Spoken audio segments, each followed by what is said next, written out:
ស្តីបងប្អូនទាំងអស់គ្នាយប់នេះតនេចេញមកឡងទៀតហើយដំណើរខ្មោចនៅយប់នេះគឺជារឿងរ៉ាវរបស់លោកពូម្នាក់ដែលគាត់បានទៅលេងផ្ទះពុកម្ដាយរបស់គាត់ហើយផ្ទះពុកម្ដាយគាត់ហ្នឹងគឺជាផ្ទះកន្លែងថ្មីពុកម្ដាយគាត់បដូរទីតាំងទៅនៅភូមិថ្មីហើយការទៅលេងពុកម្ដាយគាត់នៅកន្លែងផ្ទះថ្មីហ្នឹងហើយទៅធ្វើឲ្យគាត់ជួបហេតុការណ៍ដ៏រន្ធត់មួយហ្នឹងហើយមិនមែនតែគាត់ជាមួយនឹងពុកគាត់ទេដែលជួបគឺអ្នកភូមិដែលនៅតំបន់ហ្នឹងជួបគ្រប់គ្នាហើយមានហេតុការណ៍រន្ធត់ហេតុការណ៍សាហាវឃោឃៅជាច្រើនវាក៏កើតឡើងមកតាមក្រោយរឿងរ៉ាវមួយនេះក៏មានហេតុការណ៍មួយចំនួនដែលធ្វើឲ្យយើងស្ដាប់ទៅមានអារម្មណ៍ថាហួសចិត្តនឹកស្មានមិនដល់ឬក៏ទង្វើផ្សេងៗដែលស្ដាប់មកវាសាហាវឃោឃៅប៉ុន្តែវាក៏បង្កប់អត្ថន័យអប់រំជាច្រើននៅក្នុងហេតុការណ៍ទាំងអស់នឹងដូចគ្នាអូខេចឹងមុននឹងចូលទៅកាន់សាច់រឿងរបស់គាត់ក៏សូមអរគុណទៅបងទាំងអស់គ្នាដែលតែងតែគាំទ្រហើយនឹងបងដែលគាត់តែងតែប៉ាវកាហ្វេខ្ញុំតាម ABA គឺអរគុណដល់បងប្អូនពូមីងទាំងអស់គ្នាមែនទែនដែលស្រឡាញ់ដែលចូលចិត្តដែលគាំទ្រហើយជូនពរបងប្អូនទាំងអស់គ្នាឲ្យសំណាងល្អសុខភាពល្អហើយសម្រស់កាន់តែស្អាតហើយ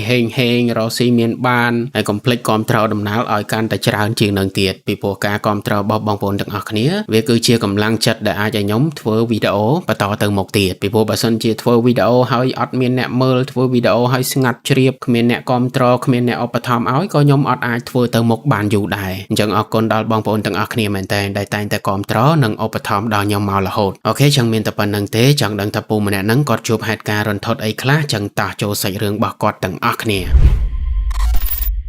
រឿងរ៉ាវមួយនេះកើតឡើងយូរដែរហើយប្រហែលជា30ឆ្នាំជាងមុនហើយជារឿងរ៉ាវរបស់លោកពូម្នាក់ឈ្មោះថាពូឈឹមដែលពូឈឹមកាលនោះគាត់រស់នៅភ្នំពេញហើយគាត់ក៏ធ្វើការនៅភ្នំពេញដែរហើយពូឈឹមគាត់គឺជាកូនតូលហើយពុកម្ដាយគាត់រស់នៅខេត្តតាកែវអញ្ចឹងគ្រួសារគាត់គឺអត់បាននៅជុំគ្នាទេហើយពូឈឹមគាត់ថាពីមុនមកពុកម្ដាយគាត់មានផ្ទះមានដីនៅស្រាប់ប៉ុន្តែដីនឹងផ្ទះដែលពុកម្ដាយគាត់នៅហ្នឹងគឺមានគេចង់ទិញហើយគេឲ្យតម្លៃមួយដែលខ្ពស់គួរសមណាអញ្ចឹងពុកម៉ែគាត់ហ្នឹងក៏សម្រេចចិត្តថាលក់ផ្ទះនិងដីមកកន្លែងហ្នឹងហើយលក់បានហើយពុកម៉ែគាត់ក៏ទៅទិញដីនៅកន្លែងផ្សេង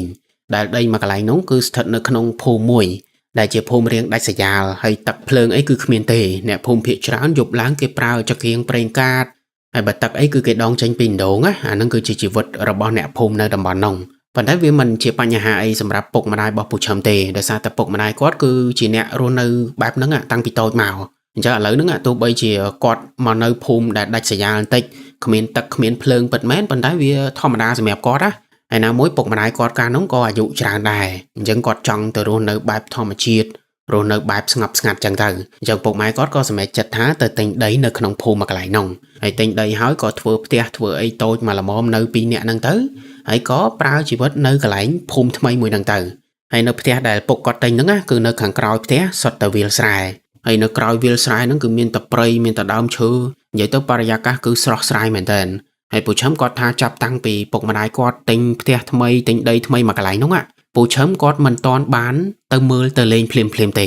គឺពេលនោះគាត់រវល់ធ្វើការនៅភ្នំពេញណាហើយគាត់ថាសម័យនោះពេលដែលចង់មកលេងពុកម្ដាយក៏មិនមែនស្រួលដូចឥឡូវដែរគឺវាធ្វើដំណើរវាពិបាកវាអស់លុយច្រើនអីចឹងទៅចឹងពូឈឹមអត់តាន់បានមកទេរហូតតតែពុកម្ដាយគាត់ហ្នឹងរស់នៅក្នុងភូមិថ្មីមួយហ្នឹងបានប្រហែលជាមួយខែបានពេលហ្នឹងពូឈឹមគាត់ថាគាត់លាឈប់ចេញពីការងារហើយការលាឈប់ចេញពីការងារហ្នឹងគឺដោយសារតែមានបញ្ហាមួយចំនួនគាត់ចង់បដូរទៅធ្វើកន្លែងផ្សេងណាប៉ុន្តែពេលដែលគាត់ឈប់ចេញពីកន្លែងការងារហ្នឹងគាត់មិនទាន់បានទៅរកការងារថ្មីធ្វើទេអញ្ចឹងពេលហ្នឹងពូឈឹមគាត់តនេហើយដល់ពេលតនេហ្នឹងបានពូឈឹមគាត់ក៏សម្រេចចិត្តមកលេងពុកម្ដាយគាត់នៅខេត្តតាកែវហើយគាត់ក៏ធ្វើដំណើរមកទៅហើយពេលដែលចូលមកដល់ក្នុងភូមិដែលពុកម៉ែគាត់នៅហ្នឹងបានពូឈឹមគាត់មានអារម្មណ៍ដូចខ្ញុំនិយាយមុនហ្នឹងអញ្ចឹងគឺជាភូមិមួយដែលរៀងដាច់ស្រយាលមិនសូវជាអ៊ូអរហើយផ្ទះអ្នកភូមិនីមួយៗគឺកម្លាតពីគ្នាប៉ុន្តែពូឈឹមគាត់ថាបរិយាកាសនៅក្នុងភូមិមួយហ្នឹងគឺល្អមែនតើដោយសារតែនៅភូមិមួយហ្នឹងមានដើមឈើមានវាលស្រែមានអីច្រើនណាអញ្ចឹងមានខ្យល់អាកាសធម្មជាតិមើលទៅវាស្រស់ស្រាយមែនតើ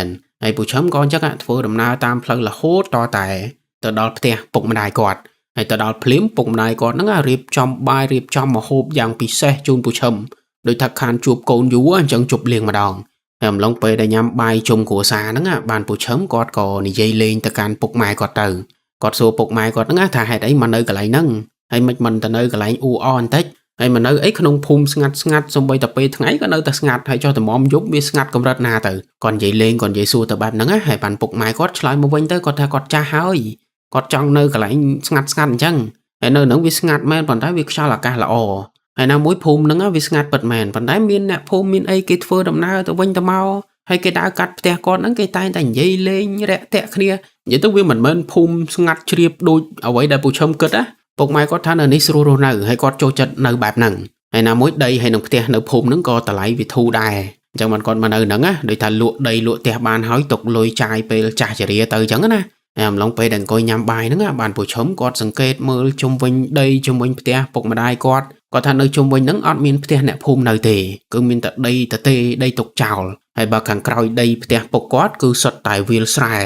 ហើយនៅក្រោយវាលស្រែហ្នឹងមានតែព្រៃមានតែដើមឈើនិយាយទៅល្វឹងល្វើយមែនតើខ្យល់អាកាសអីវូវូហើយដោយសារតែខ្យល់អាកាសត្រជាក់ស្រួលអញ្ចឹងហើយណាមួយពូឈឹមគាត់ធ្វើដំណើរមកវាហត់ផងអញ្ចឹងពេលដែលញ៉ាំបាយហើយពូឈឹមក៏គេងនៅលើរឹងក្រោមផ្ទះពុកគាត់ហ្នឹងហើយគេងលក់រហូតតតែល្ងាចបានគាត់ដឹងខ្លួនមកហើយដឹងខ្លួនមកពុកម្ដាយគាត់ក៏រៀបចំបាយមកហូបពេលល្ងាចម្ដងទៀតហើយដល់ពេលញ៉ាំបាយល្ងាចហើយពេលហ្នឹងទាំង3នាក់គ្រួសារគាត់អត់តន់ឡើងទៅខាងលើទេណាគឺ3នាក់គ្រួសារគាត់ហ្នឹងអង្គុយនៅក្រែខាងក្រោមអង្គុយនិយាយគ្នាហើយអំឡុងពេលដែលអង្គុយនិយាយគ្នានៅក្រោមផ្ទះហ្នឹងពូឈឹមគាត់ថាបរិយាកាសនៅក្នុងភូមិឬក៏នៅជុំវិញផ្ទះគាត់គឺងងឹតឆឹង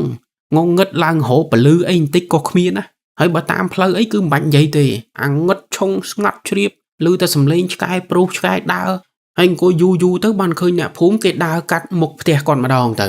ហើយអ្នកភូមិដែលដើរកាត់មុខផ្ទះគាត់ហ្នឹងអត់មានភ្លើងអត់មានចង្គៀងអីកាន់ទៀតនិយាយទៅដើរទាំងងងឹតហ្នឹងណា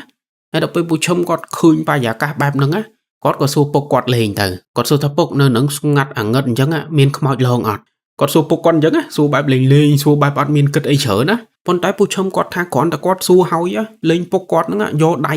ផ្ទះខែផាំងអញ្ចឹងទៅបានពុកគាត់និយាយមកថាមានអញទៅជួប 4-5 ថ្ងៃមុនពុកគាត់និយាយមកអញ្ចឹងទាំងដែលពូឈឹមគាត់សួរហ្នឹងគឺគាត់សួរលេងទេគាត់មិនបាន serious ទេថានៅនឹងមានខ្មោចឬក៏អត់ណាពូឈឹមគាត់ចេះតែនិយាយលេងតែពុកគាត់នេះ serious មែនតើហើយគោះខែផាំងហើយបាននិយាយអញ្ចឹងថាមានអញទៅជួប 4-5 ថ្ងៃមុនហើយដល់ពេលពូឈឹមគាត់លឺអញ្ចឹងគាត់មិនចង់ដឹងគាត់ក៏សួរពុកគាត់ទៅថាពុកឯងទៅឃើញអីទៅជួបអីបានពុកគាត់នឹងនិយាយប្រាប់មកទៅថាប្រហែលជា 4-5 ថ្ងៃមុនណាពេលហ្នឹងគឺពេលយប់ហើយយប់ហ្នឹងពុកគាត់ឈឺបត់ជើងតូចអញ្ចឹងពុកគាត់ក៏ដើរចុះពីលើផ្ទះមកបត់ជើងនៅខាងក្រោមប៉ុន្តែពេលដែលពុកគាត់មកឈរបត់ជើងនៅក្រោមផ្ទះហ្នឹងពុកគាត់ថាភ្នែកគាត់សម្លឹងទៅមើលវាលស្រែនៅខាងក្រោយផ្ទះហើយពេលដែលសម្លឹងហ្នឹងហើយពុកគាត់ថាឃើញភ្លើងពណ៌ទឹកក្រូចវាហោះនៅកដាលវាលស្រែប៉ុន្តែវាហោះនៅទៀបទេហើយភ្លើងមួយហ្នឹងពុកគាត់ថាចម្លែកមែនតើគឺវាភ្លឹបភ្លេចហើយវាទូចធំហើយវាបំលាស់ទីរហូតវាទៅឆ្វេងម្ដងស្ដាំម្ដងឡើងលើចុះក្រោមហើយពេលដែលពុកគាត់ឃើញដំបងពុកគាត់អត់បានគិតអីច្រើនទេគាត់គ្រាន់តែគិតថាប្រហែលជាអ្នកភូមិគេមករោងកែបមករកក្តាមរកត្រីរកអីនៅវាលស្រែយប់ឡើងចឹងទៅនិយាយទៅគិតធម្មតាប៉ុន្តែពុកគាត់ថាពេលដែលឃើញភ្លើងហ្នឹងមកសតុះទៅ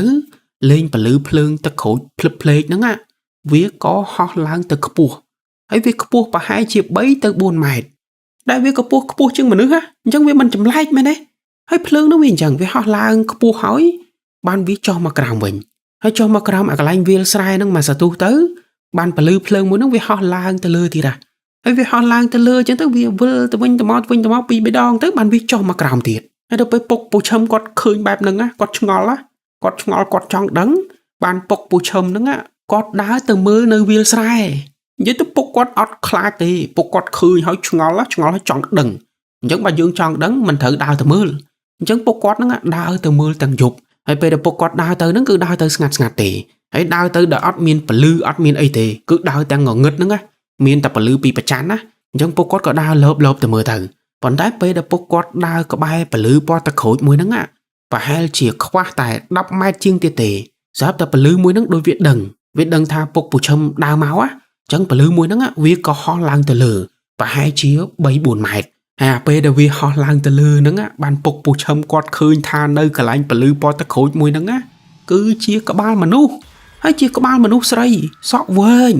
ហើយអាពលឺដែលភ្លឺហ្នឹងគឺវាភ្លឺចេញពីក្រោមកស្រីម្នាក់ហ្នឹងហើយនៅខាងក្រោមកស្រីម្នាក់ហ្នឹងមានតាញនិយាយទៅគឺជាពវៀននឹងឯងពវៀនតាញប៉ុន្តែអ្វីដែលពុកគាត់ឃើញគឺឃើញពេលយប់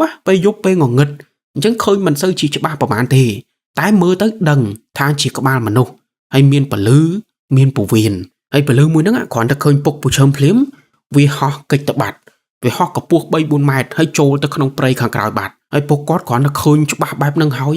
យពួកគាត់ក៏បញ្ញាប់រត់មកផ្ទះវិញហើយពេលដែលរត់មកផ្ទះហ្នឹងគាត់យករឿងហ្នឹងប្រាប់ប្រពន្ធគាត់ប៉ុន្តែប្រពន្ធគាត់អត់ជឿទេម្ដាយពូឈឹមហ្នឹងអត់ជឿទេ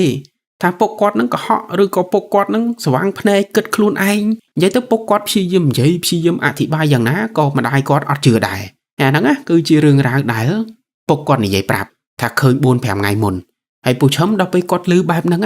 ពូឈឹមក៏គាត់អត់ជឿដូចគ្នានិយាយទៅពូឈឹមគាត់នៅខាងម៉ាក់គាត់គាត់ថាពុកគាត់ហ្នឹងប្រហែលជាស្វាងភ្នែកឬមួយក៏ព្រិលភ្នែកខ្លួនឯងចឹងទៅពីព្រោះអារឿងអាបដកកអីហ្នឹងគឺវាមិនងាយនឹងឃើញហ្នឹងបងវាគឺជាប្រភេទអមនុស្សមួយដែលកម្រនឹងបានឃើញនឹងបានលឺអញ្ចឹងពូឈឹមគាត់មិនដែលឃើញទេតាំងពីកើតមកគាត់ដែលតែលឺក្នុងរឿងអញ្ចឹងដល់ពេលមកលឺពុកគាត់និយាយបែបហ្នឹងពូឈឹមអត់ជឿហើយគាត់នៅខាងម្ដាយគាត់ពេលហ្នឹងពូឈឹមជាមួយនឹងម្ដាយគាត់ហ្នឹងនាំគ្នាថាឲ្យពុកគាត់ថាពុកគាត់ហ្នឹងគិតខ្លួនឯងពុកគាត់ហ្នឹងស្វាំងភ្នែកហើយដល់ពេលពុកគាត់ខំនិយាយរឿងប្រាប់ហើយម្នាក់នៅតែមិនជឿពុកគាត់ក៏ឈប់និយាយទៅហើយក៏អញ្ចឹងអង្គុយលេងនៅក្រោមផ្ទះមកសន្ទុះទៀតទៅបាន3នាក់គាត់នាំគ្នាឡើងទៅសម្រាននៅខាងលើហើយពូឈឹមគាត់ថាគាត់នៅលេងផ្ទះពុកម្ដាយគាត់ហ្នឹង3ថ្ងៃក្នុង3ថ្ងៃហ្នឹងអត់មានរឿងអីកើតឡើងទេគឺគ្រប់យ៉ាងធម្មតាប៉ុន្តែចូលដល់ថ្ងៃទី4ពេលហ្នឹងគឺពេលរសៀលហើយពូឈឹមជាមួយនឹងពុកម្ដាយគាត់ពេលហ្នឹងកំពុងតែអង្គុយលេងនៅក្រោមផ្ទះហើយអង្គុយលេងសុកស្រាប់តែមានអ្នកភូមិម្នាក់គាត់ដើរកាត់មុខផ្ទះពុកគាត់ហើយអ្នកភូមិម្នាក់ហ្នឹងដើរកាត់ហើយក៏មករាក់ទាក់ពុកពូឈឹមមកនិយាយលេងរាក់ទាក់ដូចមនុស្សទៅតែស្គាល់គ្នាអញ្ចឹងណាហើយអំឡុងពេលដែលនិយាយលេងរាក់ទាក់គ្នាហ្នឹងបានពុកពូឈឹមគាត់ក៏លើករឿងអាពលឺអាបនៅយប់ថ្ងៃមុនដែលគាត់ឃើញហ្នឹងប្រាប់ទៅអ្នកភូមិម្នាក់នោះហើយគ្រាន់តែពុកគាត់ប្រាប់ហើយអ្នកភូមិម្នាក់នោះគាត់ថាគាត់ក៏ធ្លាប់ឃើញដូចគ្នាគាត់ថាយប់ឡើងពេលដែលគាត់ទៅរកត្រីទៅរកអង្កែបរកអីហ្នឹងគាត់ឃើញមានពលឺវាហោះនៅវាលស្រែប៉ុន្តែពេលដែលគាត់ដើរទៅមើលគាត់ថាអាពលឺហ្នឹងវាហោះគេចពីគាត់បាត់អញ្ចឹងគាត់អត់ទាន់ដឹងទេថាពលឺមួយហ្នឹងវាគឺជាអីគេប៉ុន្តែពុកពូឈឹមនេះពេលដែលគាត់ឮហើយគាត់ក៏និយាយទៅកាន់អ្នកភូមិនឹងវិញគាត់ថាពលឺមួយហ្នឹងគាត់ឃើញច្បាស់វាគឺជាអាបវាគឺជាក្បាលមនុស្សស្រីមានពវៀនមានពលឺមានអីគាត់ឃើញច្បាស់ដោយសារតែគាត់ដើរទៅមើលនៅចិត្តហើយអ្នកភូមិម្នាក់ហ្នឹងគាត់ថាគាត់មិនបានឃើញច្បាស់ពិតមែនប៉ុន្តែគាត់ក៏ជឿដែរថាវាគឺជាអាបដោយសារតែគ្មានស្អីដែលវាហោះបានចឹងទេអាពលឺហោះភ្លឹបភ្លេចហ្នឹងអាហ្នឹងគឺអាបហើយអ្នកភូមិម្នាក់នោះទោះបីជាគាត់អត់ឃើញតែគាត់ជឿថាវាជាអាបហើយដល់ពេលពូឈឹមដែលគាត់កំពុងតែអង្គុយស្ដាប់ពុកគាត់ជាមួយនឹងអ្នកភូមិម្នាក់នោះនិយាយគ្នាពូឈឹមគាត់ចេះតែអស់សណោចពូឈឹមដូចថាគាត់លួចសោចចឹងណាដោយសារតែគាត់អត់ជឿដល់ពេលចឹងទៅស្ដាប់ហើយវាអស់សណោចដែរតែពូឈឹមពេលហ្នឹងគាត់មិនបានទៅនិយាយអីទេគាត់បានតែអង្គុយលេងជាមួយនឹងម្ដាយគាត់នៅលើគ្រែហ្នឹងហើយអ្នកភូមិម្នាក់នោះមកនិយាយហើយក៏ដើរចេញទៅវិញទៅហើយពេលដែលអ្នកភូមិទៅវិញម្ដាយគាត់ជាមួយនឹងពូឈឹមហ្នឹងនាំគ្នាសោចពុកគាត់ថាពុកគាត់ហ្នឹងកាន់តែមែនតើណាជឿទៅលើរឿងអាបរឿងអីណាណីនិយាយទៅមិនត្រឹមតែមិនជឿទេណាឌឺឪខ្លួនឯងទៀតថាឪខ្លួនឯងហ្នឹងគិតច្រើនចេះតែមានចេះតែនិយាយអីចឹងទៅប៉ុន្តែពូឈឹមគាត់ថាកន្លងពីហ្នឹងប្រហែលជា2ថ្ងៃស្រាប់តែមានហេតុការណ៍មួយកើតឡើងនៅក្នុងភូមិរបស់គាត់ដោយអ្នកភូមិរបស់គាត់ហ្នឹងចាប់ផ្ដើមនាំគ្នាផ្អើលហើយគេផ្អើលហ្នឹងដោយសារតែមានសត្វមន់សត្វទាវាស្លាប់នៅក្នុងភូមិហើយមន់ទាទាំងអស់ហ្នឹងបើវាស្លាប់ធម្មតាវាមិនអីទេប៉ុន្តែមន់ទាដែលស្លាប់ហ្នឹងគឺវាបាត់គ្រឿងក្នុង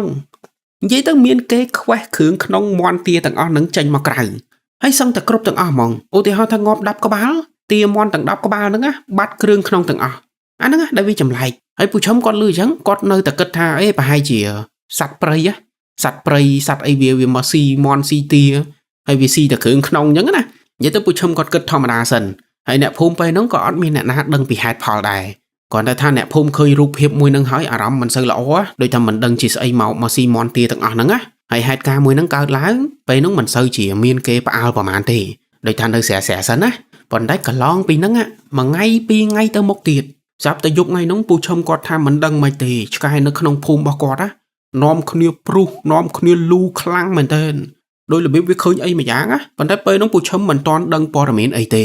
េរហូតតតែស្អែកឡើងបានស្អែកឡើងហ្នឹងមានអ្នកភូមិផ្អើលម្ដងទៀតដោយព្រឹកហ្នឹងគេផ្អើលដោយសារតែមានឆ្កែហើយនឹងឆ្មាវាស្លាប់ហើយឆ្កែឆ្មាដែលស្លាប់ហ្នឹងគឺដូចមន់ទាថ្ងៃមុនអញ្ចឹងវាស្លាប់ដោយសារតែមានគេខ្វេះយកគ្រឿងក្នុងគឺសាកសពរបស់សត្វទាំងអស់ហ្នឹងបាត់គ្រឿងក្នុងហើយកន្លែងពោះកន្លែងអីហ្នឹងគឺអាយ៉ះគឺលហែកហើយដល់ពេលអ្នកភូមិឃើញបែបហ្នឹងបងប្អូនគិតមើលទៅសួរថាពួកគាត់ចម្លែកចិត្តអត់ ហើយសួរថាហេតុអីអាសត្វទាំងអស់ហ្នឹងវាបាត់គ្រឿងក្នុងបើសិនជាសត្វព្រៃវាចេញមកស៊ីសត្វទាំងអស់ហ្នឹងវាប្រកាសជាស៊ីទាំងសាច់ទាំងគ្រឿងក្នុងហ្នឹងមែនទេវាមិនដែលស៊ីតែគ្រឿងក្នុងទុកសាច់ទុកអីចឹងទេ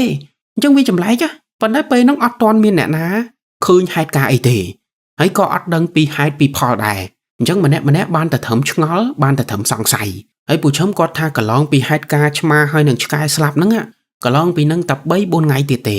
េស្រាប់តែមានគោរបស់អ្នកភូមិស្លាប់ទៀតហើយគោដែលស្លាប់ហ្នឹងគឺដូរឆ្មាឆ្កែថ្ងៃមុនអញ្ចឹងគឺស្លាប់ដោយសារតែមានគេខ្វេះយកគ្រឿងក្នុងប៉ុន្តែហេតុការដែលគោស្លាប់ហ្នឹងគឺវាមិនមែនចប់ត្រឹមហ្នឹងទេគឺមានអ្នកភូមិ2 3នាក់ដែលគាត់ឃើញហេតុការគាត់ថាយប់មិញគាត់ឮសំឡេងឆ្កែព្រុសសំឡេងឆ្កែលូនៅម្ដុំផ្ទះគាត់ហ្នឹងហើយដល់ពេលអ្នកភូមិដែលឮហ្នឹងគាត់អើតកចេញមកមើលតាមប្អួចស្រាប់តែគាត់ឃើញថានៅក្រោមផ្ទះដែលគេដាក់គោមួយក្បាលហ្នឹ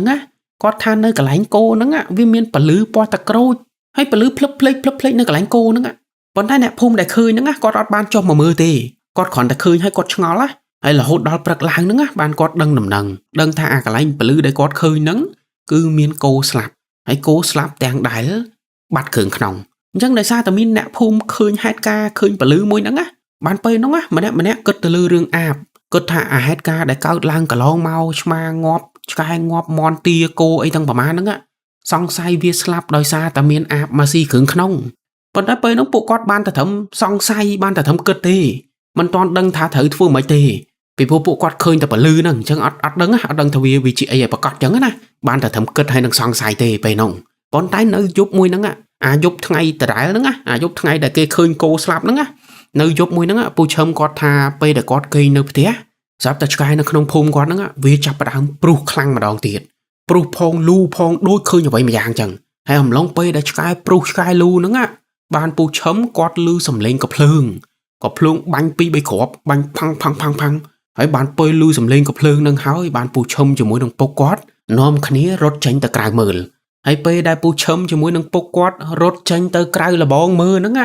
បានពេលហ្នឹងហើយពូឈឹមគាត់ថាគាត់ឃើញមានពលឺពណ៌ទឹកក្រូចវាហោះកាត់មុខលបងផ្ទះគាត់ហើយពេលហ្នឹងហើយដែលពូឈឹមគាត់ឃើញច្បាស់ផ្ទាល់នឹងភ្នែកដោយសារតែពលឺមួយហ្នឹងវាហោះមិនខ្ពស់ពេកទេអញ្ចឹងពូឈឹមគាត់ក៏លេចទៅមើលគាត់ថានៅអាកន្លែងពលឺពណ៌ទឹកក្រូចមួយហ្នឹងវាគឺជាក្បាលមនុស្សហើយជាក្បាលមនុស្សស្រីសក់វែងហើយនៅក្រោមកស្រីម្នាក់ហ្នឹងមានតាញដូចពវៀនអញ្ចឹងគឺអាហ្នឹងអ្វីដែលពូឈឹមជាមួយនឹងពុករបស់គាត់ឃើញអំឡុងពេលដែលចេញទៅមុខលបងប៉ុន្តែពូឈឹមគាត់ថាឃើញតែមួយផ្លែទេអាពលឺពណ៌ទឹកក្រូចហ្នឹងវាហោះកិច្ចទៅលឿនមែនតើហោះវឹបចូលទៅក្នុងព្រៃហើយពេលដែលពលឺមួយហ្នឹងវាហោះចូលទៅក្នុងព្រៃបាត់បានពេលហ្នឹងមានពូម្នាក់រត់មកតាមក្រោយហើយពូម្នាក់ដែលរត់មកហ្នឹងគាត់រត់មកបដើគាត់កាន់កាភ្លើងបដើអញ្ចឹងមានន័យថាពូម្នាក់ហ្នឹងហើយដែលជាអ្នកបាញ់កាភ្លើងមុនហ្នឹងហើយគ្រាន់តែពុកគាត់ឃើញពូម្នាក់ហ្នឹងរត់មកពុកគាត់ក៏សួរទៅថាមានរឿងអីកើតឡើងហើយមិនបានកាន់កាភ្លើងកាន់អីមកអញ្ចឹង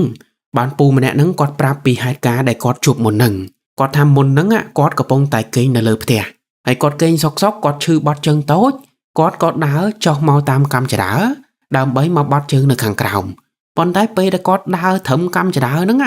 ស្រាប់តែគាត់ឃើញមានពលឺពណ៌ទឹកក្រូចហ្នឹងវាហោះនៅម្ដុំសរងប្រពន្ធគាត់ដែលសរងប្រពន្ធគាត់ពេលហ្នឹងគឺជាសរងដែលប្រឡាក់ឈាមសរងប្រឡាក់ឈាមរដូវប្រពន្ធគាត់មកប្រចាំខែអញ្ចឹងណាអញ្ចឹងប្រពន្ធគាត់មិនទាន់បានលាងប្រពន្ធគាត់ក៏យកសរងមួយហ្នឹងទៅធ្ពក់ចោលនៅកន្លែងស្នួរហាកអាវហើយមិញហ្នឹងគាត់ចុះមកក្រោមគាត់ឃើញពលឺទឹកក្រូចវាកំពុងតែឈ្មុលនៅកន្លែងសរងរបស់ប្រពន្ធគាត់ហើយពូម្នាក់ហ្នឹងគាត់ឃើញចឹងហើយគាត់ក៏ដើរឡើងទៅលើផ្ទះវិញហើយដើរឡើងទៅលើផ្ទះគឺដើម្បីទៅយកកាភ្លើងដោយសារតែពូម្នាក់ហ្នឹងគាត់ជាអ្នកប្រមាញ់សត្វចឹងគាត់មានកាភ្លើងមានអីនៅផ្ទះហើយគាត់យកកាភ្លើងគាត់ដើរចុះមកក្រោមគាត់ក៏បាញ់សម្ដៅទៅកន្លែងពលឺពណ៌ទឹកក្រូចមួយហ្នឹងប៉ុន្តែគាត់បាញ់មកគ្រាប់ទៅគាត់បាញ់អត់ត្រូវទេពលឺមួយហ្នឹងវាក៏ហោះកិច្ចហើយពេលដែលហោះកិច្ចហ្នឹងពូម្នាក់ហ្នឹងក៏បាញ់មកគ្រាប់2គ្រាប់តាមក្រោយទៀតតែបាញ់នៅតែមិនត្រូវអាពលឺមួយហ្នឹងវាហោះលឿនមែនតើហើយវាក៏ហោះឡើងមកខ្ពស់កិច្ចមកតាមផ្លូវផ្ទះពូឈឹមហ្នឹងហើយបានពូម្នាក់ហ្នឹងគាត់រត់មកតាមគឺគាត់ចង់ដឹងថាអាពលឺទឹកក្រូចហ្នឹងវាស្អីគេអញ្ចឹងណាអញ្ចឹងគាត់រត់មកហ្នឹងគឺដើម្បីតាមបាញ់ប៉ុន្តែឥឡូវហ្នឹងគឺតាមលែងតន់ហើយអាពលឺមួយហ្នឹងវាហោះចូលទៅក្នុងព្រៃបាត់ហើយហើយអាហ្នឹងគឺជាហេតុការណ៍ដែលពូម្នាក់ហ្នឹងគាត់ជួបហើយក៏ជាយប់មួយដែលពូឈឹមហ្នឹងគាត់ជឿ 100% ថាលើលោកហ្នឹងគឺមានអាពិតមែនហើយអ្វីដែលពុកគាត់បាននិយាយគឺវាជាការពិតដោយសារតែមុនហ្នឹងគាត់ឃើញផ្ទាល់នឹងភ្នែកអញ្ចឹងមិនជឿវាមិនកើតគឺត្រូវតែជឿអញ្ចឹងពេលហ្នឹងគឺនិយាយលេងចាញ់ហើយគឺជឿ 100% ហើ ហើយដោយសារតែហេតុការណ៍មួយហ្នឹងបានស្អែកឡើងពូម្នាក់ដែលគាត់បាញ់អាបយប់មិញហ្នឹងពូម្នាក់ហ្នឹងគាត់យកហេតុការណ៍ដែលគាត់បានជួបទៅនិយាយប្រាប់អ្នកចិត្តខាងរបស់គាត់ហើយអ្នកចិត្តខាងគាត់ហ្នឹងក៏យករឿងហ្នឹងទៅនិយាយតគ្នាបានពេលហ្នឹងគឺផ្អើលពេញមកភូមិហើយអ្នកភូមិគាត់ម្នាក់ណាក៏គិតថាជាអាបដែរទោះបីជាអ្នកខ្លះគាត់មិនដែលបានឃើញមិនដែលបានជួបដោយផ្ទាល់ទេប៉ុន្តែគាត់ថាគាត់ឮពូម្នាក់ហ្នឹងនិយាយទៅគឺវាមានតែអាបវាអត់មានអីផ្សេងក្រៅពីអាបហើយដល់ពេលអ្នកភូមិគ្រប់គ្នាគាត់នាំគ្នាគិតបែបហ្នឹងបានអ្នកភូមិនាំគ្នាដើរទៅផ្ទះមេភូមិហើយទៅផ្ទះមេភូមិហ្នឹងគឺដើម្បីឲ្យមេភូមិចាត់ការដើម្បីឲ្យមេភូមិជួយដោះស្រាយរឿងហ្នឹងប៉ុន្តែបងប្អូនដឹងទេនៅពេលដែលអ្នកភូមិនាំគ្នាដើរទៅផ្ទះមេភូមិហើយយករឿងមួយហ្នឹងជម្រាបទៅកាន់មេភូមិទៅមេភូមិគាត់ក៏មិនដឹងធ្វើមិនដែរពីព្រោះរឿងដែលអ្នកភូមិទៅប្តឹងទៅនិយាយហ្នឹងវាគឺជាអាបវាគឺជារឿងជំនឿអញ្ចឹងមេភូមិពេលហ្នឹងគាត់មិនដឹងជួយមិន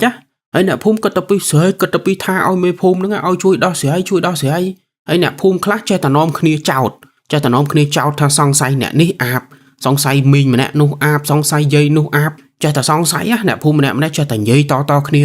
ហើយលោកមេភូមិគាត់ក៏ស្រែកមកទៅគាត់ថាកុំចេះតែចោទគេផ្ដេសផ្ដាសហើយឥឡូវហ្នឹងត្រឡប់ទៅផ្ទះវិញសិនទៅចាំមើលមិនចាំគាត់រកវិធីដោះស្រាយឲ្យពីព្រោះឥឡូវហ្នឹងឲ្យគាត់ដោះស្រាយគាត់មិនដឹងធ្វើម៉េចទេដោយសារតែគាត់មិនមែនអ្នកជំនាញខាងហ្នឹងហើយម្យ៉ាងទៀតក៏មិនទាន់ដឹងដែរថាអ្វីដែលអ្នកភូមិបានជួបហ្នឹងគឺវាជាអាបពិតប្រាកដមែនអត់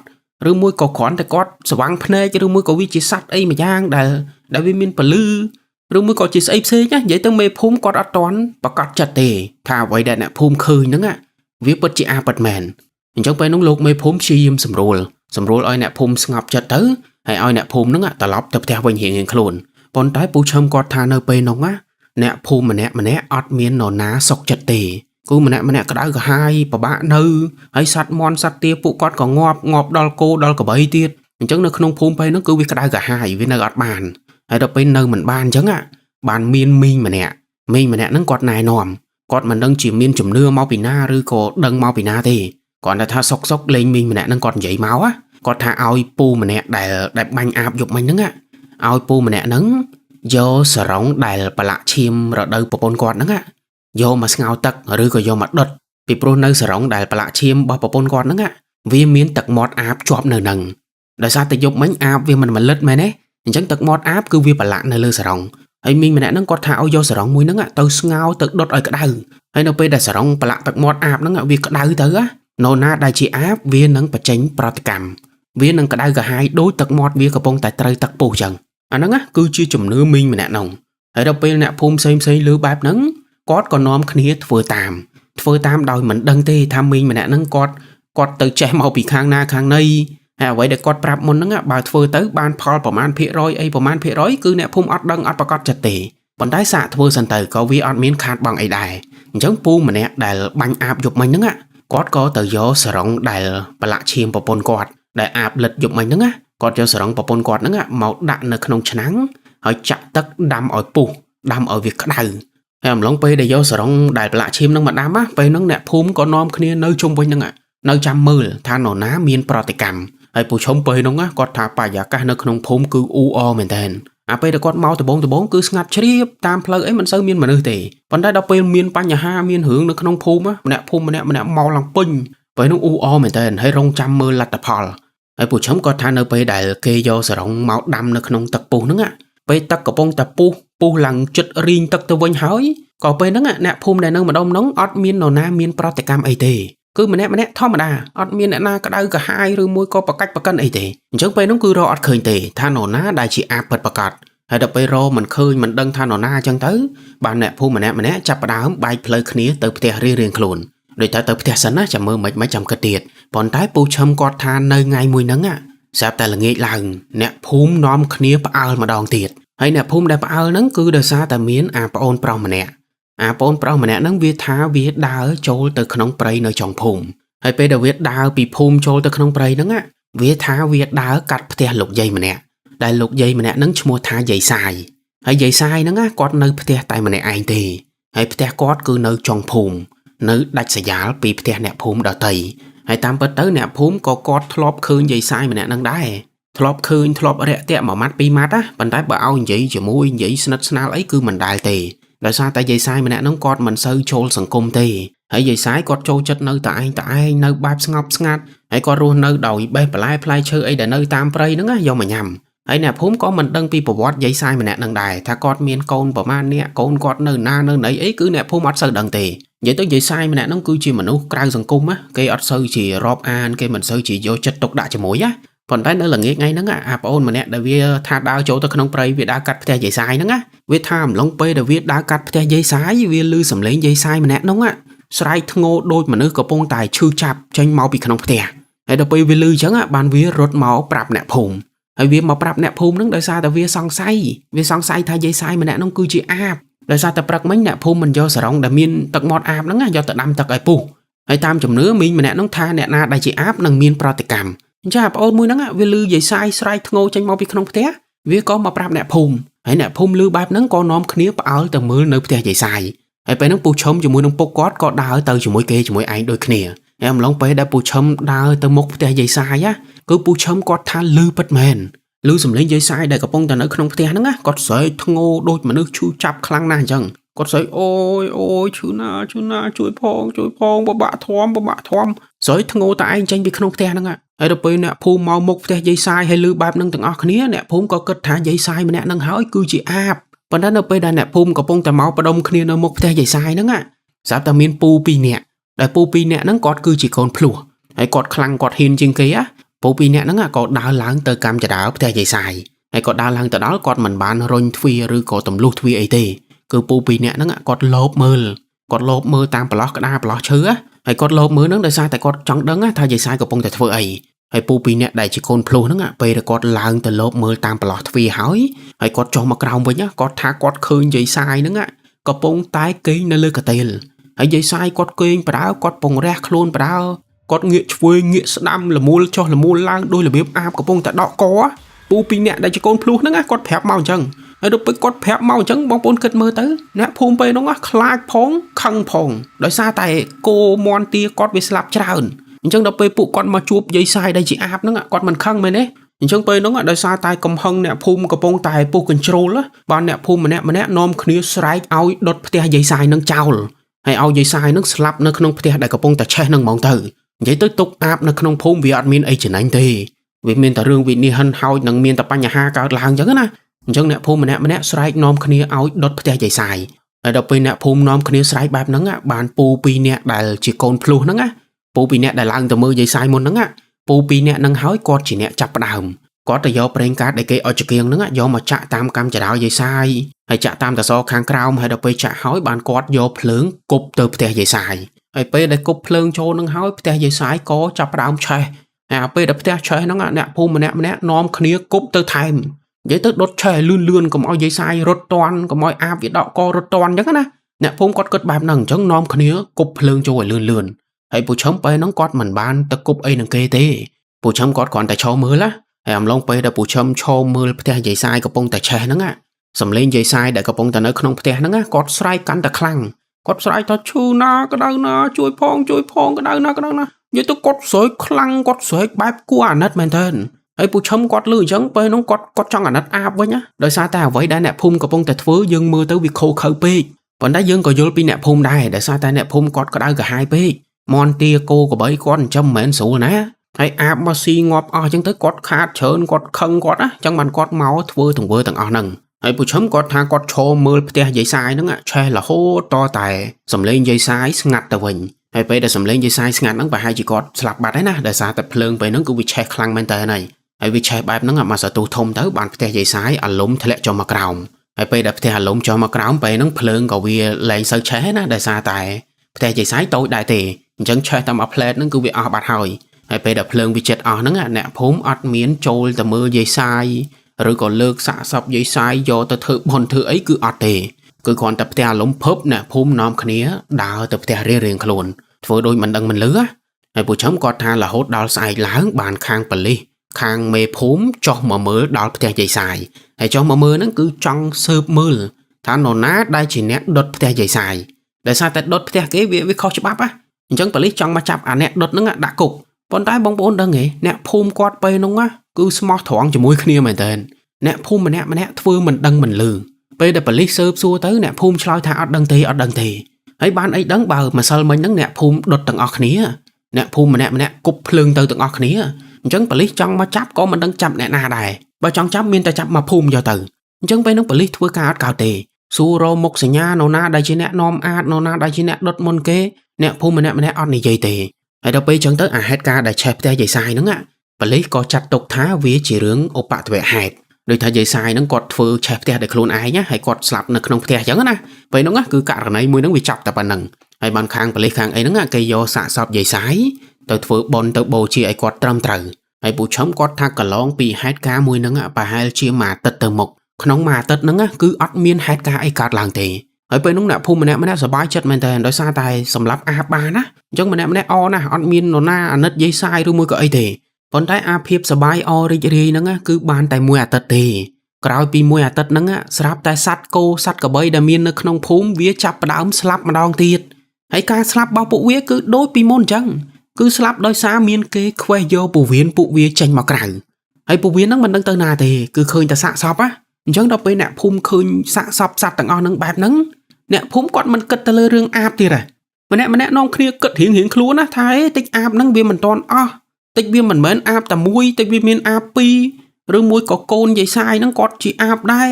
ហើយបើកូនយាយសាយគាត់ជាអាបកូនយាយសាយហ្នឹងគាត់នៅណាគាត់ពីណាពីណីម្នាក់នាំគ្នានិយាយនាំគ្នាគិតនាំគ្នាចោតអ្នកនេះអ្នកនោះបើនោះស្លន់ស្លោក្តៅក្រហាយកាន់តែខ្លាំងជាងមុនទៀតហើយដោយសារតែពួកគាត់ខឹងផងខ្លាចផងក្តៅក្រហាយផងបែបហ្នឹងហើយតែពឹងមេភូមិក៏មេភូមិជួយមិនកើតអញ្ចឹងបានពេលហ្នឹងអ្នកភូមិនាំគ្នារៀបគម្រោងហើយគម្រោងដែលគាត់រៀបហ្នឹងគឺគាត់ចង់ប្រមាញ់អាបមួយហ្នឹងឲ្យបានពេលហ្នឹងអ្នកភូមិដូចថាក្តៅក្រហាយមែនតើណាវាដល់ចំណុចមួយដែលវាលើសពីភាពភ័យខ្លាចអញ្ចឹងទ្រាំលែងបានហើយអញ្ចឹងអ្នកភូមិក៏រៀបគម្រោងថាយប់ហ្នឹងពួកគាត់នឹងយកសัตว์មន់សัตว์ទា2 3ក្បាលយកទៅចងនៅកដាលវាលស្រែហើយបានពួកគាត់នាំគ្នាពួននៅគុំព្រៃពួននៅតាមដើមឈើនៅម្ដុំហ្នឹងបើសិនជាឃើញអាបវាចុះមកស៊ីមន់ទាទាំងអស់ហ្នឹងគាត់នឹងនាំគ្នាចេញដេញតាមបាញ់អាបមួយហ្នឹងឲ្យបានអាហ្នឹងគឺជាការរៀបគម្រោងរបស់អ្នកភូមិហើយអ្នកភូមិគាត់និយាយគាត់ធ្វើពិតមែននៅយប់មួយហ្នឹងពួកគាត់ក៏យកមន់យកទាទៅចងនៅតាមវាលស្រែហើយកន្លែងដែលពួកគាត់ចងគឺសិតតែមានអ្នកអង្គុយយាមអង្គុយឃ្លាំមើលហើយពេលហ្នឹងពូឈឹមជាមួយនឹងពុកគាត់ក៏ទៅជាមួយគេជាមួយឯងដែរតែពូឈឹមគាត់មិនបានបាញ់មិនបានអីណាពូឈឹមគាត់គ្រាន់តែទៅមើលគាត់ចង់ដឹងណាហើយពុកគាត់ក៏ដូចគ្នាពុកគាត់អាយុ60ឆ្នាំហើយពេលហ្នឹងប៉ុន្តែពុកគាត់នៅរឹងមាំអញ្ចឹងពុកគាត់ហ្នឹងក៏ទៅលបមើលជាមួយគេជាមួយឯងហ្នឹងទៅប៉ុន្តែពូឈឹមគាត់ថានៅយប់ដំបូងដែលគេរៀបចំគម្រោងមួយហ្នឹងគឺគម្រោងមួយហ្នឹងវាបរាជ័យដោយសារតែយប់មួយហ្នឹងអង្គុយឃ្លាំមើលតាំងពីយប់រហូតដល់មេឃចិត្តភ្លឺក៏គ្មានឃើញអាបគ្មានឃើញពលឺគ្មានឃើញអីហោះមកដែរអញ្ចឹងយប់មួយហ្នឹងគឺអាសាបង់អត់មានបានផលអីទេហើយកន្លងពីយប់មួយហ្នឹងបានប្រហែលជា2ថ្ងៃក៏ពួកគាត់ធ្វើបែបហ្នឹងម្ដងទៀតហើយលើកទី2ហ្នឹងក៏អត់បានផលដែរអត់មានអាបអត់មានពលឺអីហោះមកទេហើយកន្លងពីហ្នឹង1ថ្ងៃ2ថ្ងៃទៀតទៅបានអ្នកភូមិរៀបគម្រោងម្ដងទៀតគឺអានេះគឺជាលើកទី3ហើយអ្នកភូមិលើកហ្នឹងគាត់បដូរទៅទីតាំងផ្សេងយកមន់យកទាទៅចងកន្លែងផ្សេងទៅហើយបាននាំគ្នាឃ្លាំមើលហើយពូឈឹមគាត់ថានៅយប់មួយហ្នឹងអំឡុងពេលដែលគាត់ឃ្លាំមើលគាត់កំពុងតែពួនជាមួយនឹងអ្នកភូមិគាត់ថាម៉ោងប្រហែលជាមួយដណ្ដប់យប់ស្រាប់តែអង្គុយពួនសុកមានពលឺភ្លើងហោះមកហើយពលឺភ្លើងហ្នឹងគឺដូចពលឺដែលគាត់ឃើញរាល់ដងអញ្ចឹងគឺជាពលឺពណ៌ទឹកក្រូចហើយភ្លើងមួយហ្នឹងវាម្ដងទូចម្ដងធំភ្លឹបភ្លេចហើយវាហោះមិនខ្ពស់ពេកទេប្រហែលជាកម្ពស់ពីដី4 ទៅ 5 ម៉ែត្រហើយវាហោះឡើងចុះដោយរបៀបកំពុងដើររអីម្យ៉ាងអាពលឺមួយហ្នឹងដំបងឡើយគាត់ឃើញពីចម្ងាយហើយដល់ពេលឃ្លាំមើលយូរទៅបានពលឺមួយហ្នឹងវាហោះសម្ដៅមករកមន់ទាដែលអ្នកភូមិយកទៅចងហ្នឹងហើយបានពលឺហ្នឹងវាហោះមកដល់កន្លែងមន់ទាវាក៏តម្លាក់ខ្លួនចុះមកដីហើយពេលដែលពលឺវាចុះមកដីខាងក្រោមហ្នឹងហើយបានអ្នកភូមិម្នាក់នាំគ្នារត់ចេញពីគុំព្រៃហើយពេលដែលរត់ទៅហ្នឹងគឺយកកភ្លើងយកអីបំរុងនឹងបាញ់ប៉ុន្តែពូឈឹមគាត់ថាអាពលឺអាបមួយហ្នឹងគឺវាលឿនមែនតើគាត់តែអ្នកភូមិរត់ចេញពីក្នុងព្រៃ2 3ជំហានទេអាពលឺមួយហ្នឹងវាក៏ចាប់ផ្ដើមហោះឡើងទៅលើវិញហើយពេលដែលវាហោះឡើងទៅលើហ្នឹងបានអ្នកភូមិម្នាក់នាំគ្នាបាញ់ម្នាក់មកក្របទៅបានពេលហ្នឹងពូឈឹមគាត់ថាពលឺអាបដែលវាហោះលឿនមុនហ្នឹងឥឡូវហ្នឹងស្រាប់តែវាហោះយឺតវាហោះដោយរបៀបវាត្រូវក្របវាអស់កម្លាំងវាហោះមិនបានលឿនអញ្ចឹងណាអញ្ចឹងឥឡូវហ្នឹងវាហោះរៀងយឺតជាងមុនប៉ុន្តែពូឈឹមគាត់ថាបើគិតពីល្បឿនណាវាមិនយឺតអីប្រហែលទេគ្រាន់តែថាវាយឺតជាងអាមុនហ្នឹងហើយដល់ពេលអ្នកភូមិគាត់ឃើញអាពលឺមួយហ្នឹងវាហោះរៀងយឺតជាងមុនអ្នកភូមិគាត់ក៏គិតថាប្រហែលជាពួកគាត់បាញ់ត្រូវ ហើយអាបមួយហ្នឹងវារបួសអញ្ចឹងបានអ្នកភូមិនាំគ្នារត់ដេញតាមពលឺមួយហ្នឹងហើយអាពេលដែលអ្នកភូមិដេញតាមហ្នឹងមានអ្នកភូមិខ្លះគាត់ថាគាត់មើលឃើញច្បាស់មែនតើគាត់ថាគាត់ឃើញពលឺមួយហ្នឹងគឺជាក្បាលមនុស្សស្រីហើយមានពវៀនមានអីតាយនៅខាងក្រោមនិយាយទៅគឺអាប 100% គឺអត់មានអីក្រៅពីអាបហ្នឹងទេគឺដូចថាគាត់ចង់បញ្ជាក់គាត់ចង់ធានាអញ្ចឹងណាធានាថាអាហ្នឹងគឺអាប 100% ដោយសារតែអ្នកខ្លះគាត់មើលអត់តាន់គាត់មើលអត់ឃើញអញ្ចឹងណាគាត់ឃើញតែពលឺទេប៉ុន្តែអ្នកដែលឃើញនេះគេអះអាងថាគឺជាក្បាលមនុស្សគឺជាអាប 100% ប៉ុន្តែមើលមុខអត់ឃើញទេឃើញតែពីក្បាលឃើញតែពីសក់តាយហ្នឹងណាហើយក៏នាំគ្នាដេញតាមពីក្រោយអញ្ចឹងហើយដល់ពេលដេញមកសន្ទុះធំទៅបានអ្នកភូមិគាត់ឃើញអាពលឺអាបមួយហ្នឹងវាហោះសំដៅទៅផ្ទះមេភូមិគឺពេលហ្នឹងអ្នកភូមិគាត់ឆ្ងល់មែនតើហេតុអីក៏អាបវាមិនហោះចូលទៅក្នុងព្រៃវាមិនហោះគេចខ្លួនទៅកន្លែងដែលវាស្ងាត់អាពលឺអាបមួយហ្នឹងវាទៅជាហោះចូលមកក្នុងភូមិវិញហើយវាហោះចូលមកក្នុងភូមិវាសំដៅទៅផ្ទះលោកមេភូមិបានពេលហ្នឹងអ្នកភូមិដេញតាមទៀតហើយដេញតាមរហូតតតែចិត្តដល់ផ្ទះមេភូមិបានមានគេឃើញថាអាពលឺអាបមុនហ្នឹងវាហោះចូលទៅក្នុងផ្ទះមេភូមិតាមប្អួចពេលហ្នឹងអ្នកភូមិដែលគាត់ឃើញគឺគាត់ 100% គាត់ច្បាស់ណាស់ថាអាពលឺមួយហ្នឹងវាហោះបាត់ចូលទៅក្នុងផ្ទះមេភូមិហើយដល់ពេលអ្នកភូមិគាត់ឃើញអញ្ចឹងឲ្យគាត់គិតមិនឥឡូវគឺគាត់មិនគិតថាអាបហ្នឹងវានៅផ្ទះមេភូមិដោយសារតែវាហោះចូលផ្ទះមេភូមិវាមិននៅហ្នឹងអញ្ចឹងពេលហ្នឹងអ្នកភូមិម្នាក់នាំគ្នាស្រែកហៅមេភូមិហ្នឹងចេញមកអធិប្បាយចេញមកជួបជាមួយនឹងអ្នកភូមិគេលោមានអាចកំបាំងអីដែលលាក់បាំងហើយដល់ពេលអ្នកភូមិនាំគ្នាស្រែកមកសន្ទុះទៅបានលោកមេភូមិគាត់ដើរចេញមកខាងក្រៅហើយដើរចេញមកខាងក្រៅអ្នកភូមិម្នាក់ក៏ស្រែកទៅថាគេឃើញអាបមុនហ្នឹងហោះចូលផ្ទះមេភូមិតើប្រពន្ធកូនមេភូមិនឹងជាអាបមែនឬក៏មិននាំគ្នាស្រែកនាំគ្នាសួរប៉ុន្តែលោកមេភូមិពេលហ្នឹងគឺគាត់បដិសេធគ្រប់យ៉ាងហើយគាត់ស្រែកថាឲ្យអ្នកភូមិគាត់ប្រមានអ្នកភូមិគាត់ចង់ប្តឹងអ្នកភូមិនិយាយទៅគាត់អត់ទទួលទេអ្វីដែលអ្នកភូមិឆ្ងល់អ្វីដែលអ្នកភូមិសួរគាត់បដិសេធទាំងអស់ហើយគាត់មិនត្រឹមតែបដិសេធទេណាលោកមេភូមិហ្នឹងគាត់ថែមទាំងចោទម្ដាយពូឈឹមនេះថាជាអាបទៀតដោយសារតែគ្រួសារពូឈឹមគឺទៅតែមកនៅថ្មីអញ្ចឹងលោកមេភូមិម្នាក់ហ្នឹងគាត់ចោទម្ដាយពូឈឹមថាម្ដាយពូឈឹមហ្នឹងហើយគួរឲ្យសង្ស័យជាងគេដោយសារតែទៅតែមកនៅភូមិហ្នឹងបានមួយខែពីរខែទេហើយពូឈឹមជាមួយនឹងពុកគាត់លឺអញ្ចឹងក៏ដៅកាហាយមែនតើស្រែកជេរស្រែកថាឲ្យហើយអ្នកភូមិផ្សេងនាំគ្នាសួរនាំគ្នាស្រែកម្នាក់មួយម៉ាត់ទៀតទៅហើយអំឡុងពេលដែលអ្នកភូមិជាមួយនឹងលោកមេភូមិកំពុងតែប្រកែកគ្នាហ្នឹងស្រាប់តែពេលហ្នឹងអ្នកភូមិឮសំឡេងមនុស្សស្រីម្នាក់ស្រែកចេញមកពីក្នុងផ្ទះហើយស្រែកមកហ្នឹងគឺស្រែកដោយការឈឺចាប់គាត់ដូចរបៀបឈឺក្នុងខ្លួនពិបាកក្នុងខ្លួនគាត់វេទនាទ្រាំមិនបានអញ្ចឹងណាហើយបានពេលហ្នឹងហើយគឺជាពេលដែលអ្នកភូមិគាត់អស់ការអត់ធ្មត់គាត់ទ្រាំលែងបានអញ្ចឹងពួកគាត់ក៏នាំគ្នារត់ឡើងសំដៅទៅផ្ទះលោកមេភូមិនិយាយទៅរត់ទម្លុះឡើងទៅមើលហ្មងឲ្យវាដឹងការពិតហើយអ្នកភូមិម្នាក់ក៏នាំគ្នាឡើងទៅហើយពេលដែលអ្នកភូមិឡើងទៅហ្នឹងបានពួកគាត់ឃើញថាកូនស្រីរបស់លោកមេភូមិកំពុងតែស្រែកនៅក្នុងបន្ទប់ហើយកូនស្រីលោកមេភូមិម្នាក់ហ្នឹងភ្នែកគាត់ឡើងក្រហមហើយតាមកតាមមុខគាត់នេះចេញទៅសៃចេញអីធំមែនទែនហើយគាត់ស្រែកវេទនាឡើងមើលទៅគួរឲ្យខ្លាចនិយាយទៅដូចរូបនៅលើ poster របស់ខ្ញុំអញ្ចឹងបងប្អូនមើលទៅគឺស្តៀងអញ្ចឹងគឺគាត់ស្រែកវេទនាដោយរបៀបគាត់ពិបាកខ្លាំងណាស់គាត់ទ្រាំលែងបានណាហើយដល់ពេលអ្នកភូមិឃើញបែបហ្នឹងបានម្នាក់ប្រកាសចិត្តហើយគឺជឿ 100% ថាកូនស្រីលោកមេភូមិម្នាក់ហ្នឹងគឺជាអាបគ្មាននរណាទៀតទេដោយសារតែមុនហ្នឹងអ្នកភូមិមិនបាញ់ចាំអាបអញ្ចឹងកូនស្រីមេភូមិកំពុងតែឈឺកំពុងតែពិបាកក្នុងខ្លួនហ្នឹងគឺដោយសារតែគាត់ត្រូវគ្រាប់ហើយពវៀនគាត់វាខ្ទេចអញ្ចឹងណាអញ្ចឹងឥឡូវគាត់យំគាត់ស្រែកហ្នឹងគឺដោយសារតែហេតុផលមួយហ្នឹងពេលហ្នឹងអ្នកភូមិគាត់គិតអញ្ចឹងហើយដល់ពេលគាត់គិតអញ្ចឹងបានម្នាក់នាំគ្នាចេញមកក្រៅវិញមកហើយស្រែកជេរស្រែកថាឲ្យលោកមេភូមិហ្នឹងឲ្យជួយដោះស្រាយរឿងហ្នឹងធ្វើម៉េចក៏បានដែរអត់ឲ្យអាបមាននៅក្នុងភូមិហ្នឹងទេហើយពូឈឹមគាត់ថាពេលហ្នឹងលោកមេភូមិម្នាក់ហ្នឹងនៅតែបដិសេធនៅឡើយគាត់ថាកូនគាត់ឈឺកូនគាត់អត់ស្រួលខ្លួនកូនគាត់មិនមែនអាបមិនមែនអីទេកុំចេះតែចោទកុំចេះតែថានិយាយទៅលោកមេភូមិអត់ទទួលស្គាល់ការពិតទេហើយអ្នកភូមិពេលហ្នឹងដូចថាគាត់នៅមានចិត្តអាណិតអាសូរដល់លោកមេភូមិដែរអញ្ចឹងអ្នកភូមិគាត់ទុកឱកាសគាត់ទុកពេលឲ្យលោកមេភូមិហ្នឹងចាត់ការរឿងមួយហ្នឹងអញ្ចឹងយប់មួយហ្នឹងអ្នកភូមិគាត់នាំគ្នាត្រឡប់ទៅផ្ទះវិញសិនដូចថាទុកពេលឲ្យលោកមេភូមិដោះស្រាយបើដោះស្រាយមិនកើតទេអ្នកភូមិអាចនឹងលេងក្បាច់ដូចលើកមុនក៏ថាបានដែរអាចនឹងដុតផ្ទះលោកមេភូមិចោលក៏ថាបានដែរអញ្ចឹងពេលនោះម្នាក់នាំគ្នាប្រមានលោកមេភូមិហើយពូឈឹមគាត់ថាចាប់តាំងពីថ្ងៃនោះទៅអ្នកភូមិម្នាក់នាំគ្នាស្រែកជេរលោកមេភូមិហ្នឹងរាល់ថ្ងៃនិយាយទៅដាក់សម្ពាធឲ្យលោកមេភូមិហ្នឹងដោះស្រាយហើយដល់ពេលអ្នកភូមិនាំគ្នាស្រែកជេរស្រែកថាឲ្យអញ្ចឹងបានលោកមេភូមិម្នាក់ហ្នឹងគាត់ក៏សារភាពហ្មងទៅ គាត់ថាកូនស្រីគាត់នឹងហើយគឺជាអាពិតមែនហើយគាត់ដឹងយូរហើយប៉ុន្តែគាត់មិនហ៊ានទទួលស្គាល់ការពិតណាគាត់មិនហ៊ានយករឿងនឹងទៅប្រាប់គេប្រាប់ឯងអញ្ចឹងណាដោយសារតែប្រាប់ហើយគឺអញ្ចឹងគឺអ្នកភូមិទទួលយកអត់បានទេអញ្ចឹងគាត់អត់ប្រាប់គាត់ព្យាយាមលាក់តែឥឡូវហ្នឹងដោយសារតែអ្នកភូមិដឹងហើយអ្នកភូមិស្រីជេរគាត់ច្រើនពេកបានលោកមេភូមិគាត់ក៏សារភាពហ្មងទៅហើយលោកមេភូមិគាត់សារភាពទាំងយំពីព្រោះគាត់ក៏មិនចង់ឲ្យកូនស្រីគាត់ទៅជាបែបហ្នឹងដែរប៉ុន្តែកូនស្រីគាត់ជាមនុស្សដែលចូលចិត្តលេងមន្តអាគមហើយមិនដឹងជាទៅរៀនមន្តអាគមជាមួយនឹងគ្រូណាគ្រូណីទេបានក្រោយមកកូនស្រីគាត់វាខ្លាយទៅជាបែបហ្នឹងគាត់ក៏ពិបាកចិត្តដែរអញ្ចឹងគាត់និយាយគាត់សារភាពមកទាំងទឹកភ្នែកហើយដល់ពេលគាត់និយាយបែបហ្នឹងហើយបានលោកមេភូមិគាត់ក៏សម្រេចចិត្តថាគាត់នឹងឈប់នៅភូមិមួយហ្នឹងហើយគាត់នឹងនាំគ្រួសារគាត់គេចទៅនៅកន្លែងផ្សេងហើយក្រោយមកលោកមេភូមិគឺគាត់ធ្វើអញ្ចឹងពិតមែនគាត់ក៏លក់ផ្ទះលក់ដីដែលនៅក្នុងភូមិមួយហ្នឹងណាលក់ឲ្យទៅអ្នកផ្សេងទៅហើយគ្រួសារគាត់ក៏គេចទៅនៅកន្លែងផ្សេងបាត់ទៅហើយគាត់ទៅនៅកន្លែងណាកន្លែងណីគឺអត់ដឹងទេអ្នកភូមិមិនដែលខ្វល់មិនដែលដឹងពីព័ត៌មានរបស់គ្រួសារលោកមេភូមិម្នាក់នោះទេអញ្ចឹងចាប់តាំងពីថ្ងៃនោះរហូតមកដល់ឥឡូវក៏អត់ដឹងដែរថាកូនស្រីលោកមេភូមិនឹងគាត់ស្លាប់នៅឬមួយក៏គាត់នៅតែជាអាបនៅឡើយ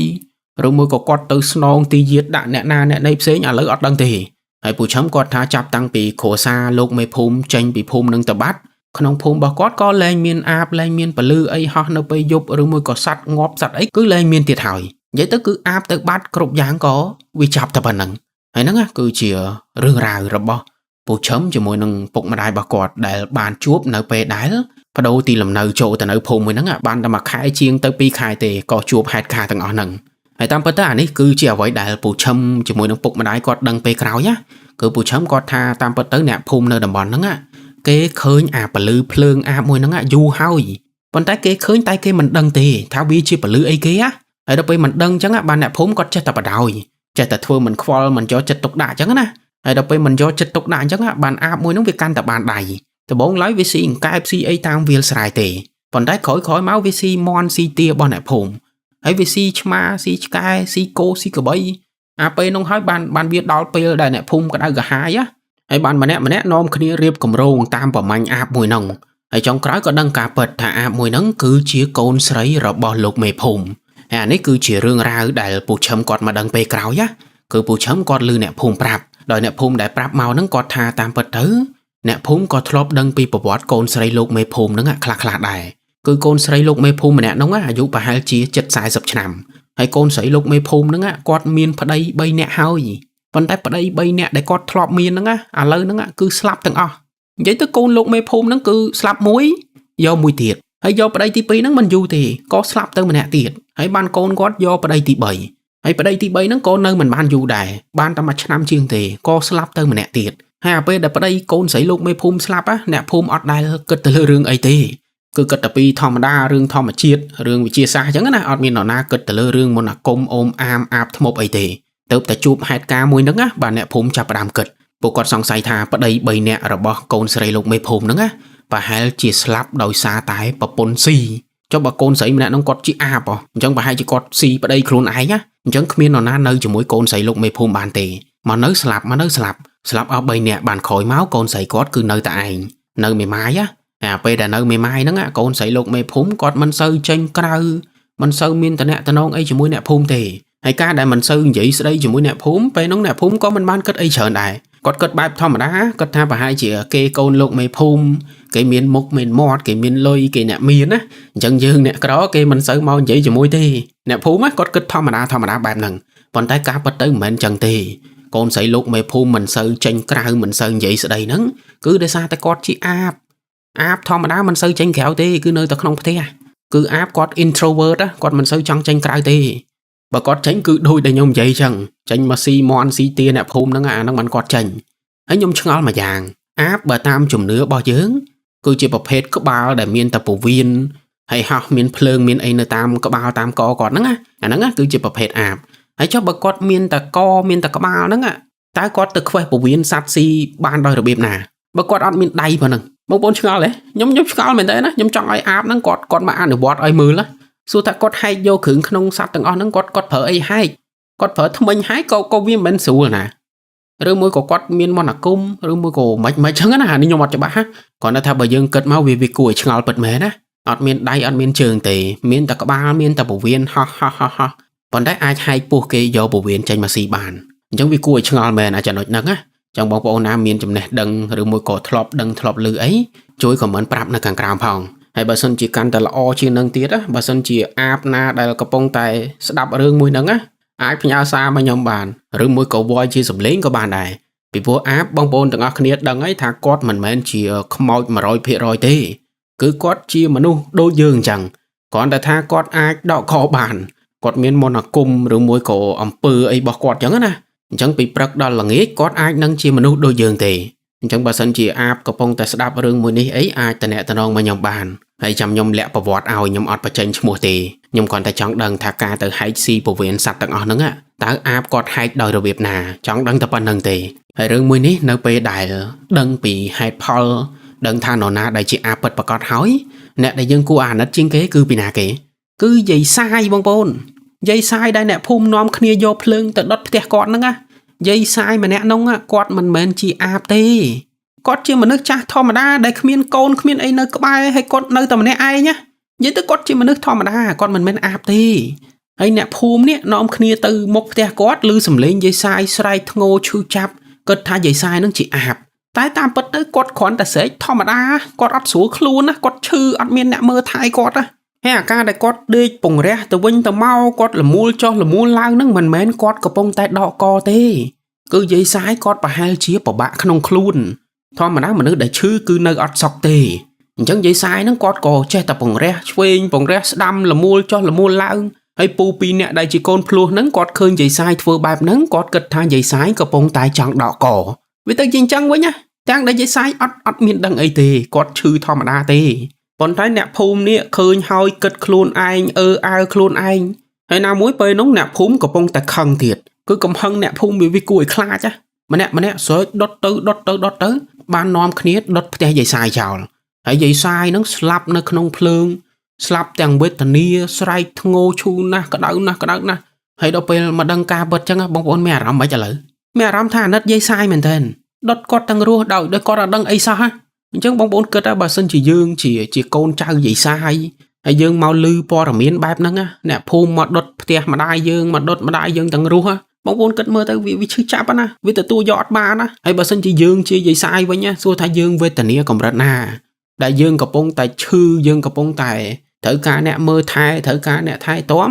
តែគ្មានអ្នកមកមើលយើងហើយបែរជាត្រូវគេដុតយើងទាំងរស់ទៀតអញ្ចឹងគិតមើលទៅវាអាណធម៌មែនតើណាស្ដាប់ហើយអាចំណុចហ្នឹងវាក៏ជាមេរៀនដ៏ល្អមួយដែរដែលមនុស្សយើងម្នាក់មុននឹងសម្រេចចិត្តធ្វើអីត្រូវតែស៊ើបត្រូវតែមើលឲ្យបានដិតដល់សិនកុំប្រើកំហឹងមកសម្រេចចិត្តដូចជាអ្នកភូមិពូឈឹមអញ្ចឹងម្នាក់គឺធ្វើដោយកំហឹងហើយអត់មានគិតឲ្យបានដិតដល់ទេគ្រាន់តែឮយាយសាយស្រែកធ្ងោឈឺចាប់គិតថាយាយសាយនឹងជាអាបហើយនាំគ្នាដុតផ្ទះយាយសាយចោលហើយដល់ពេលឥឡូវមកដឹងការពិតបានវាហួសពេលបាត់ហើយហ្នឹងយាយសាយគាត់ស្លាប់បាត់ហើយហ្នឹងអញ្ចឹងនឹកឃើញទៅដល់យាយសាយគឺអាណិតគាត់មែនតើហើយវាអាណិតធម៌នៅពេលដែលស្ដាប់កន្លែងហេតុការណ៍មួយហ្នឹងហើយពូឈឹមគាត់មិនបានចូលរួមដុតជាមួយគេទេពូឈឹមគាត់គ្រាន់តែឈរមើលអ្នកភូមិនាំគ្នាដុតអញ្ចឹងណាហើយដល់ពេលពូឈឹមគាត់ឃើញហេតុការណ៍មួយហ្នឹងហើយគាត់ចង់ក្រោយដឹងការពិតទៀតគាត់នេះមែនតើអាណិតយាយសាយមែនតើហើយដូចបញ្ជាក់អញ្ចឹងគ្រួសារលោកមេភូមិចាប់តាំងពីគាត់រើផ្ទះរើអីចេញទៅនៅកន្លែងផ្សេងអ្នកភូមិរបស់ពូឈឹមហ្នឹងអត់មានដឹងដំណឹងពីមេភូមិម្នាក់នោះទេមិនដឹងថាបច្ចុប្បន្នគាត់ទៅនៅណានៅណីហើយកូនស្រីគាត់ទៅជាយ៉ាងណាហើយស្លាប់នៅឬមួយក៏មិនទាន់ស្លាប់ទេហើយថាមិនស្រួលកូនស្រីគាត់ហ្នឹងអាចនឹងនៅផ្ទះជាប់បងប្អូនទាំងអស់គ្នាក៏ថាបានដែរនិយាយទៅអត់ដឹងថាពួកគាត់ទៅនៅណានៅណីអញ្ចឹងរឿងមួយនេះវាចប់ដោយមិនទាន់ចប់មែនទេណាដូចថាវានៅឲ្យយើងគិតអញ្ចឹងណាប៉ុន្តែសម័យនេះអត់សូវលឺទេអត់សូវមានអ្នកដែលគាត់ថាឃើញអាបឃើញអីគឺមិនសូវមានទេបើជំនាន់20 30ឆ្នាំមុនអីអាហ្នឹងប្រហែលជាសម្បូរអញ្ចឹងក៏ពិបាកនិយាយដែរថាបច្ចុប្បន្នអាបនៅមានអត់ឬមួយក៏វាលែងមានហើយបើអ្នកខ្លះទៀតអត់ជឿទៅលើរឿងអាបហ្មងអ្នកខ្លះថាអាបគឺជារឿងនិទានមិនមែនជារឿងពិតទេអញ្ចឹងក៏អត់ជឿទេថាលើលោកនេះមានអាបនិយាយទៅយើងជឿមិនជឿអាហ្នឹងគឺជាជំនឿរៀងខ្លួនរបស់យើងណាអញ្ចឹងអ្នកដែលមិនជឿក៏មិនជឿទៅតែបើសិនជាអ្នកណាដែលគេជឿក៏បងប្អូនអត់គួរទៅជេរគេដែរវាគឺជាជំនឿរបស់គេជឿមិនជឿស្អីគេអត់មានទិសអីយើងទេអញ្ចឹងហ្នឹងហើយរឿងរ៉ាវហេតុការណ៍ដែលពូឈឹមជួបគឺមានតែប៉ុណ្្នឹងទេហើយពូឈឹមគាត់ថាគាត់នៅផ្ទះពុកម្ដាយរបស់គាត់ហ្នឹងបានប្រហែលជាមួយខែទៅមុខទៀតបានគាត់ត្រឡប់មកភ្នំពេញរកការងារថ្មីធ្វើហ ហើយពេលដែលគាត់មកនៅភ្នំពេញធ្វើការគាត់ក៏ផ្ញើលុយផ្ញើកាក់ទៅពុកម្ដាយគាត់ចាយចឹងទៅពីព្រោះពេលហ្នឹងពុកម្ដាយគាត់លែងរកស៊ីអីហើយគឺចាស់ហើយណាគឺពុកម្ដាយគាត់ចាយលុយដែលលក់ដីបានហ្នឹងណាចាយលុយហ្នឹងទៅហើយប្រចាំខែក៏ពូឈឹមហ្នឹងផ្ញើទៅខ្លះថែមទៀតទៅហើយហ្នឹងហើយរឿងរ៉ាវរបស់គាត់មានតែប៉ុណ្្នឹងទេចឹងអរគុណច្រើនសម្រាប់បងប្អូនទាំងអស់គ្នាដែលចំណាយពេលដ៏មានតម្លៃសម្រាប់វីដេអូនេះតាំងពីដើមរហូតដល់ចប់ជួបគ្នានៅដំណើរខ្មោចក្រោយៗទៀតបាយបាយ